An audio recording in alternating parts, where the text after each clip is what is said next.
ഇന്ന് നവംബർ മാസം 8-ാം തീയതി ഞായറാഴ്ച. CSI CNA മാർത്തോമ സഭകളുടെ ഐക്യ ആഘോഷം. സഭയുടെ പുതുക്കം എന്നുള്ളതാണ് ഇന്നത്തെ ചിന്താവിഷയം. വിശുദ്ധ ലൂക്കോസ് എഴുതിയ സുവിശേഷം 10-ാം അധ്യായം 1 മുതൽ 9 വരെയുള്ള വാക്യങ്ങളാണ് ഇന്ന് ചിന്തയ്ക്കായിട്ട് നിശ്ചയിക്കപ്പെട്ടിരിക്കുന്ന വേദഭാഗം.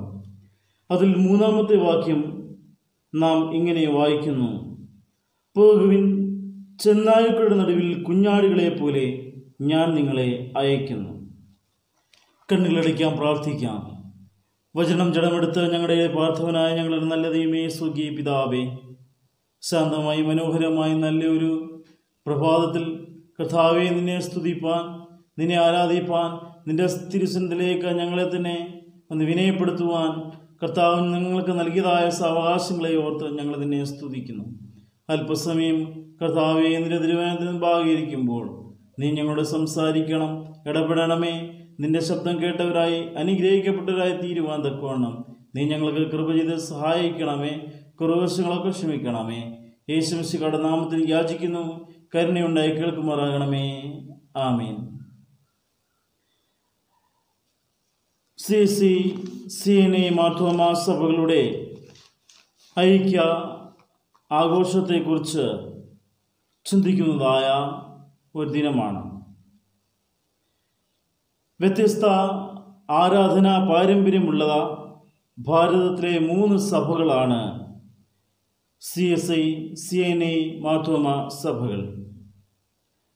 എന്നാൽ ഈ സഭകൾ പൂർണ്ണ സംസർഗത്തിലൂടെയും ആരാധനാ ജീവിതത്തിലൂടെയും ക്രിസ്തീയ സാക്ഷ്യം ഇന്നും നിറവേറ്റിക്കൊണ്ടിരിക്കുന്നു. ഇത് ദൈവത്തിൻ്റെതായ സന്നിധിയിൽ വളരെ വിലപ്പെട്ട അനുഭവമാണ്.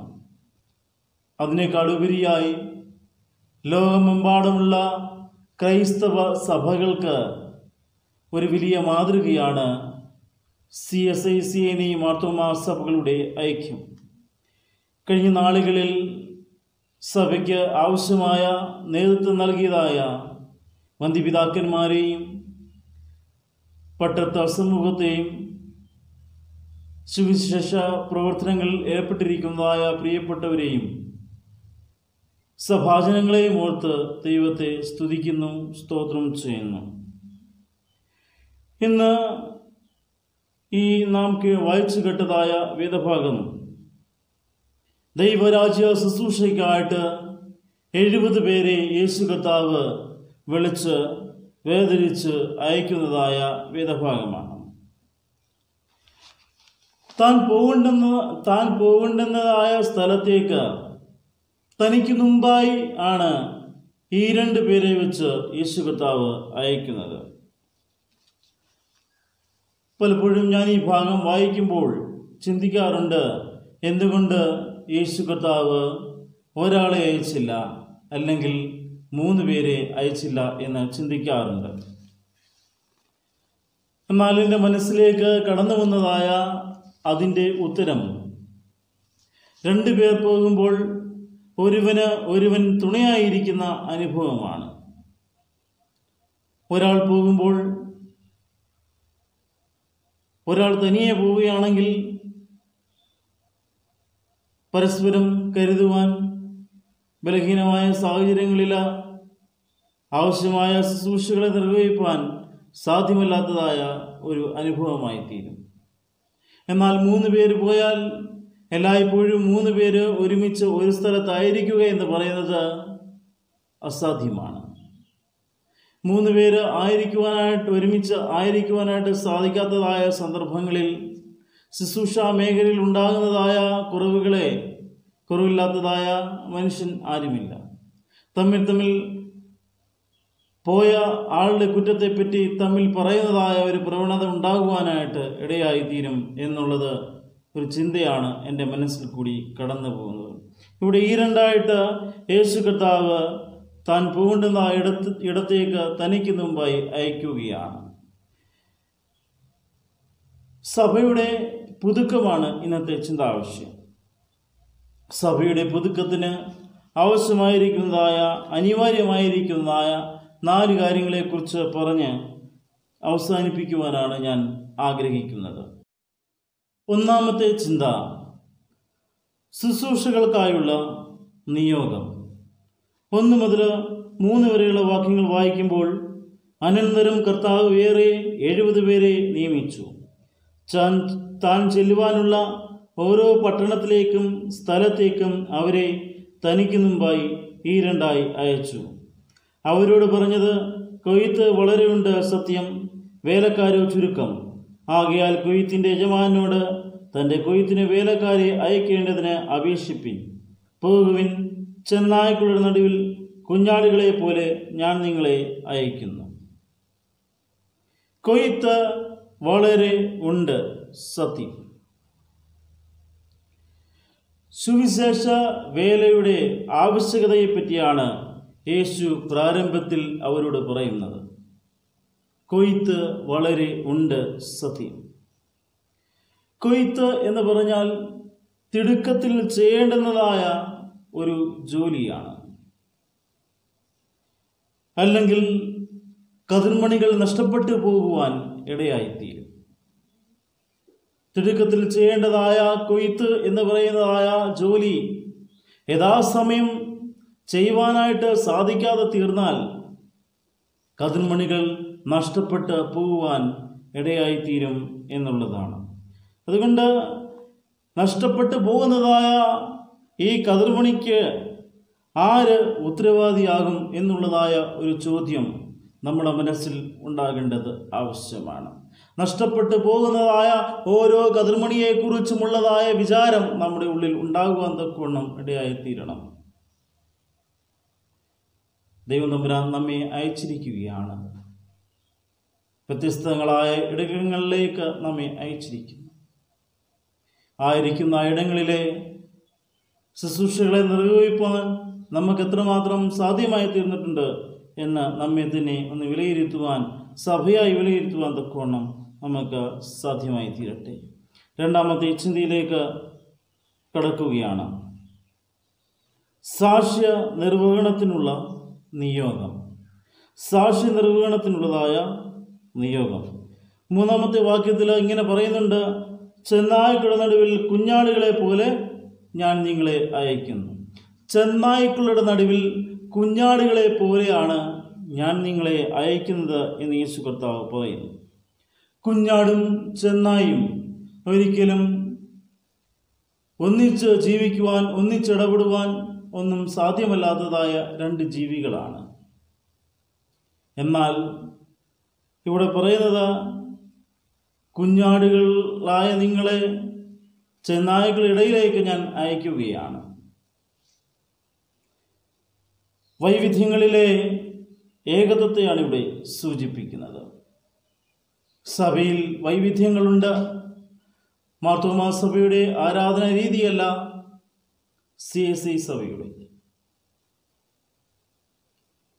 അപ്പോൾ വൈവിധ്യങ്ങളുണ്ടെങ്കിലും ആ വൈവിധ്യങ്ങളെ ഏകത്വമായിട്ട്, ക്രിസ്തുവിൽ ഏകത്വമായിട്ട് ഉൾക്കൊണ്ട് ഒരുമിച്ച് പോകുന്നതായ അനുഭവം അത് സാധ്യമായി തീരണം. 4-ാമത്തെ വാക്യം വായിക്കുന്ന ആ സമയത്ത് അവിടെ പറയുന്നുണ്ട്, സഞ്ചിയും പൊക്കണവും ചെരുപ്പും എടുക്കരുത്. വഴിയിൽ വെച്ച് ആരെയും വന്ദനം ചെയ്യരുത്. സാക്ഷ്യ നിർവഹണം അതിൻ്റെതായ വെല്ലുവിളികൾ, അനിശ്ചിതത്വങ്ങൾ നിറഞ്ഞതാണ് എന്ന് ഇവിടെ സൂചിപ്പിക്കുകയാണ്. സാക്ഷ്യ നിർവഹണം വെല്ലുവിളിയും അനിശ്ചിതത്വങ്ങളും നിറഞ്ഞതാണ്. ഒരു സാക്ഷിയായി തീരുവാൻ, ദൈവം തമ്പുരാന്റെ സാക്ഷിയായിട്ട് നിലനിൽക്കുവാനായിട്ട് നമുക്ക് സാധ്യമായി തീരുന്നെങ്കിൽ അത് വലിയൊരു കാര്യമാണ് എന്നുള്ളത് നാം മറന്നു പോകരുത്. അതുകൊണ്ട് ഈ സാക്ഷ്യം എന്ന് പറയുന്നതായ സാക്ഷി നിർവഹണം എന്ന് പറയുന്നത് ഒരു ചെറിയ കാര്യമല്ല. പ്രശ്നങ്ങളുടെയും പ്രതിസന്ധികളും നിറഞ്ഞതായ, അതിനെ അഭിമുഖീകരിച്ച് മുമ്പോട്ട് ജീവിച്ചു പോകുന്നതായ ജയത്തിൻ്റെതായ അനുഭവമാണ് സാക്ഷി നമുക്ക് നൽകിത്തരുന്നത്. അതുപോലെ ഈ സാക്ഷി നിർവഹണം എന്ന് പറയുന്നത് ഏകമായിരിക്കുന്ന ദിശയിൽ മാത്രം ഉൾക്കൊള്ളുന്നതായ ഒരു പ്രവർത്തനമല്ല. നാം ആയിരിക്കുന്നതായ പ്രദേശങ്ങളിലെ സാംസ്കാരിക പശ്ചാത്തലത്തെ അംഗീകരിക്കുവാനായിട്ട് നമുക്ക് സാധ്യമായി തീരണം. എന്നാൽ തദ്ദേശീയമായിരിക്കുന്നതായ സംസ്കാരങ്ങളുടേതായ പുറംചട്ടകൾ ധരിക്കുവാൻ നമുക്ക് ഇടയാകരുത്. ഒരിക്കൽ ഒരു മൈതാനത്ത് കുറെ കുട്ടികൾ വട്ടം കൂടി നിന്ന് പന്ത് കളിക്കുകയായിരുന്നു. അവിടേക്ക് ഒരു നായ്ക്കുട്ടി കടന്നു വന്നു. നായ്ക്കുട്ടിയെ പരിചയമുള്ളതായ ഒരു കുട്ടി ആ നായ്ക്കുട്ടിയെ പേര് വിളിച്ചു ടോമി. ഉടൻ തന്നെ ടോമിയോടി പേര് വിളിച്ചതായ കുട്ടിയുടെ അടുത്ത് പോയി നിന്നു. അപ്പോൾ കുട്ടികൾക്ക് വളരെ രസം തോന്നി. ഓരോ ആളുകളും ടോമി എന്ന് വിളിക്കുമ്പോൾ ഈ പട്ടി ആ കുട്ടിയുടെ അടുത്തേക്ക് പോയി നിൽക്കുകയാണ്. അങ്ങനെ അങ്ങോട്ടും ഇങ്ങോട്ടും ഓടി ഈ പട്ടി കളിച്ചുകൊണ്ടിരിക്കുന്ന ആ സമയത്ത് ഒരു മനുഷ്യൻ ആ മൈതാനത്തിന് തൊട്ടടുത്തുള്ളതായ റോഡിൽ കൂടി നടന്നു പോയപ്പോൾ അവിടെ നിന്ന് ടോമി എന്ന് നീട്ടി വിളിച്ച ആ സമയത്ത് ഈ പട്ടിയോടി ആ മനുഷ്യന്റെ കാൽക്കീഴിൽ വന്നു കിടന്നു.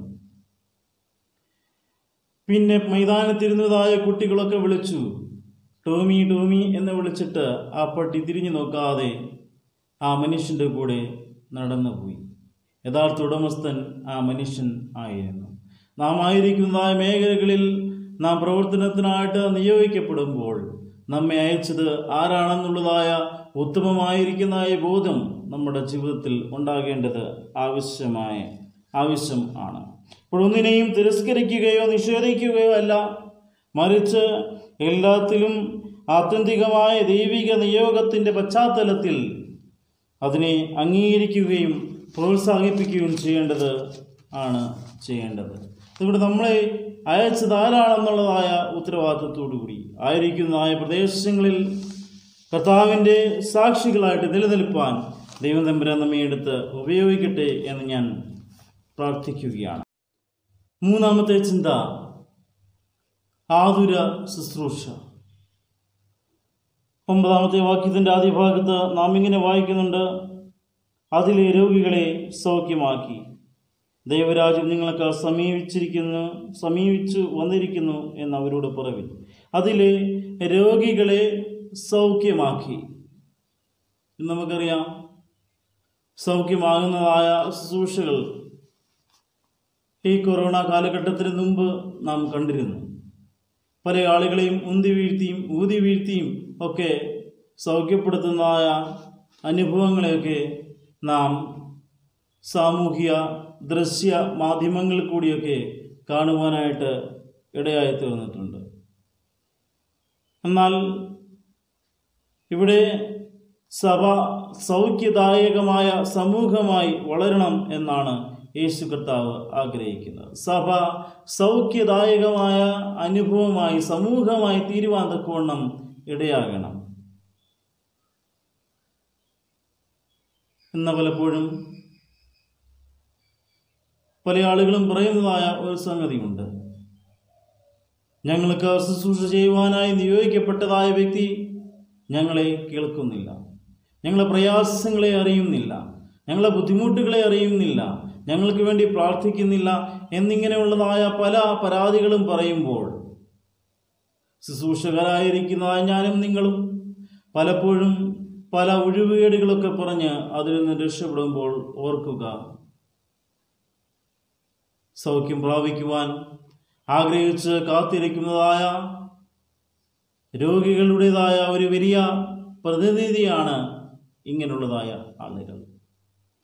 അവരെ അല്പസമയം കേൾക്കുവാൻ, അല്പസമയം സംസാരിക്കുവാൻ, അവർക്ക് വേണ്ടി പ്രാർത്ഥിപ്പാൻ നമ്മെ ദൈവം തമ്പുരാൻ നിയോഗിച്ചിരിക്കുന്നു എന്നുള്ളത് നാം ഒരിക്കലും മറന്നു പോകരുത്. വ്യക്തിതലങ്ങളിൽ മാത്രമല്ല, സാമൂഹിക സാംസ്കാരിക മേഖലകളിലും തലങ്ങളിലും, അതുപോലെ പ്രകൃതിയിലെ എല്ലാ തരത്തിലുള്ളതായ ജീവജാലങ്ങളോടുമുള്ള ബന്ധത്തിലും സൗഖ്യം അനിവാര്യമായിരിക്കുന്നു. മറ്റ് സംസ്കാരങ്ങളിൽപ്പെട്ടതായ ആളുകളോടും മറ്റ് മതങ്ങളിൽപ്പെട്ടതായ ആളുകളോടും അതുപോലെ ഈ പ്രപഞ്ചത്തിലുള്ളതായ സമസ്ത ജീവജാലങ്ങളോടും സൗഖ്യത്തിൻ്റെതായ അനുഭവത്തോടു കൂടിയുള്ളതായ പെരുമാറ്റം ദൈവം നമ്മിൽ നിന്ന് ആഗ്രഹിക്കുകയാണ്. ആ സൗഖ്യദായകമായിരിക്കുന്നതായ ശുശ്രൂഷയാണ് നിർവഹിക്കപ്പെടുവാനായിട്ടാണ് ദൈവം സഭയായി നാം ഈ ലോകത്ത് ആക്കിയിരിക്കുന്നത് എന്ന് ഒരിക്കലും നാം മറന്നു പോകരുത്.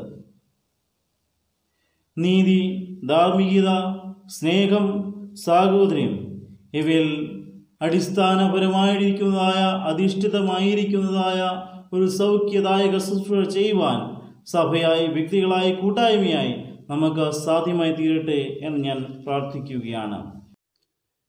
നാലാമത്തെ ചിന്ത, ദൈവരാജ്യ പ്രഘോഷണം. 9-ാം വാക്യത്തിൽ പറയുന്നുണ്ട്, ദൈവരാജ്യം നിങ്ങൾക്ക് സമീപിച്ചു വന്നിരിക്കുന്നു എന്ന് അവരോട് പറയുവിൻ. ദൈവരാജ്യത്തെ പ്രഘോഷിക്കുവാനായിട്ടുള്ളതായ വലിയ ആഹ്വാനമാണ് അവിടെ നാം കാണുന്നത്.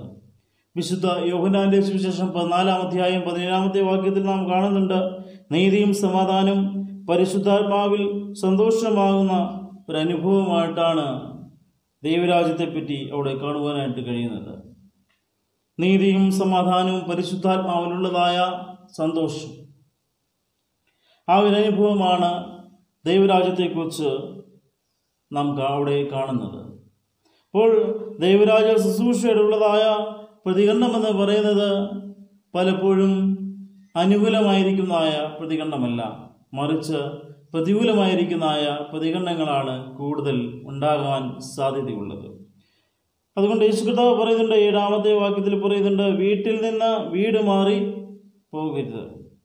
സൗകര്യവും അനുകൂല സാഹചര്യങ്ങളും തേടിപ്പോകുന്നതായ ഒരു അനുഭവം ഈ ശുശ്രൂഷയ്ക്ക് യോജിച്ചതായിട്ടുള്ളതല്ല എന്ന് യേശു ഈ ഭാഗത്ത് താൻ നയിക്കുന്നതായ 70 പേരോട് പറയുന്ന ഒരു കാര്യം ഇതാണ്: വീട് മാറി വീട്ടിലേക്ക് പോകുവാൻ ഇടയാകരുത്. പ്രിയപ്പെട്ടവരെ, ഞാൻ എൻ്റെ വാക്കുകളെ അവസാനിപ്പിക്കുകയാണ്. നമ്മെ ഈ ദൈവരാജ്യ ശുശ്രൂഷയിലേക്ക് വിളിച്ചതായ ദൈവത്തോട് കടപ്പെട്ടവരായി വിശ്വസ്തയോടുകൂടി ദൈവം തമ്പുരാൻ ആഗ്രഹിക്കുന്ന ഇടങ്ങളിൽ നല്ല ശുശ്രൂഷ ചെയ്ത് ദൈവത്തിന് വേണ്ടി ജീവിപ്പാൻ, അനേകരെ കർത്താവിന് വേണ്ടി ആദായപ്പെടുത്തുവാൻ നമ്മുടെ ജീവിതങ്ങളെ ഇടയാക്കി തീർക്കാം. കർത്താവിന് വേണ്ടി അനേകരെ ഒരുക്കുവാൻ നമുക്ക് ഇടയാകട്ടെ. സഭയായിട്ട്, കുടുംബമായിട്ട്, കൂട്ടായ്മയായിട്ടൊക്കെ നമുക്ക് സാധിക്കട്ടെ എന്ന് ഞാൻ പ്രാർത്ഥിക്കുന്നു. നമുക്ക് കണ്ണുകളടയ്ക്കാം, പ്രാർത്ഥിക്കാം. വചനം ജഡമെടുത്ത് ഞങ്ങളുടെ ഈ പാർത്ഥവനായ ഞങ്ങളുടെ വിശ്വസ്തനായ കർത്താവേ, ഞങ്ങൾക്ക് നൽകി തന്നതായ ഈ വലിയ അവസരത്തിനായി ഞങ്ങൾ നിന്നെ സ്തുതിക്കുന്നു. കർത്താവേ, ദൈവികമായ ശുശ്രൂഷകൾക്കായിട്ട് നീ ഞങ്ങളെ നിയോഗിച്ചു എന്ന് ഞങ്ങളെ കേൾപ്പിച്ചതിനായി ഞങ്ങൾ നിന്നെ സ്തുതിക്കുന്നു. ദൈവമായ കർത്താവേ, ആതുര ശുശ്രൂഷ രോഗികളെ സൗഖ്യമാക്കുവാൻ ഞങ്ങളെ ഈ ലോകത്ത് ആക്കിയിരിക്കുന്നു. കർത്താവെ, സഭയായി ദൈവരാജ്യ പ്രഘോഷണമായി തീരുവാൻ ഞങ്ങളുടെ ജീവിതങ്ങളെ അവിടുത്തെ കരങ്ങളിലേക്ക് സമർപ്പിക്കുന്നു. കഴിഞ്ഞ നാടുകളിൽ കർത്താവെ, CSICNA മാർത്തോമാ സഭകൾക്ക് നേതൃത്വം നൽകിയതായ പന്തിപിതാക്കന്മാരെയും പട്ടത്ത സമൂഹത്തെയും സുവിശേഷ പ്രവർത്തകരെയും എല്ലാം ഞങ്ങൾ ഓർക്കുന്നു. പ്രത്യേകമായി വിശ്വാസ സമൂഹത്തെ ഓർത്തും പ്രാർത്ഥിക്കുന്നു. ക്രിസ്തുവിൽ ഐക്യമുള്ളവരായി, ക്രിസ്തുവിൽ ഏക ശരീരവും ഏക ആത്മാവുള്ളവരായി ജീവിപ്പാൻ, പ്രവർത്തിപ്പാൻ, ഈ ലോകത്തിൽ ക്രൈസ്തവ ജനതകൾക്കിടയിൽ ഒരു മാതൃകയായി തീരുവാൻ തുടർന്നും എക്കാലവും അവിടുന്ന് സഹായിക്കണമേ എന്ന് ഞങ്ങൾ നിന്നോട് പ്രാർത്ഥിക്കുന്നു. ദൈവമായ കർത്താവേ, ഞങ്ങൾക്ക് നിന്റെ തിരുവചനത്തെ ധ്യാനിപ്പാൻ നൽകിയതായ അവസരത്തിനായി സ്തോത്രം. ലോകമെമ്പാടും പടർന്നു പിടിക്കപ്പെട്ടുകൊണ്ടിരിക്കുന്നതായ കോവിഡിൻ്റെ മഹാമാരിയെ ഞങ്ങൾ ഓർക്കുന്നു. തക്കതായ ഔഷധം കണ്ടെത്തുവാൻ നടക്കുന്നതായ നിരീക്ഷണങ്ങളെയും ഗവേഷണങ്ങളെയും ഞങ്ങൾ ഓർത്ത് പ്രാർത്ഥിക്കുന്നു.